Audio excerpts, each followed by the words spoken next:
আমি যদি বলি আরসিবি এবার আবার ডিফেন্ডিং চ্যাম্পিয়ন হবে, সবাই বলবে ভাই তুমি আরসিবি সাপোর্টার তাই বলছো, কিন্তু একবার ইমোশন বাদ দিয়ে ফর্মটা দেখো।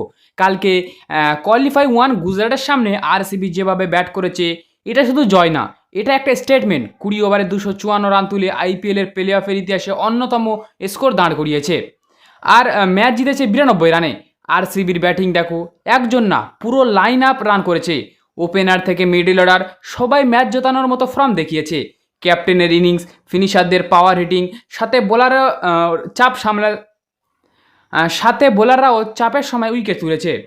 তাই এখন যদি কেউ বলে আরসিবি শুধু ফ্যানদের হাইপে চলছে, তাহলে স্কোরবোর্ড দেখাও। কারণ চ্যাম্পিয়ন টিম শুধু জেতে না, মাঠে নামার আগে চাপ তৈরি করে। এখন প্রশ্ন একটাই, আরসিবি কি সত্যি ব্যাক টু ব্যাক ট্রফি জিততে চলেছে, নাকি ফাইনালে কেউ তাদের থামাবে? তুমি কোন টিমকে সাপোর্ট করো অবশ্যই কমেন্টে বলবে। দেখার জন্য কোনো ভিডিও নেই।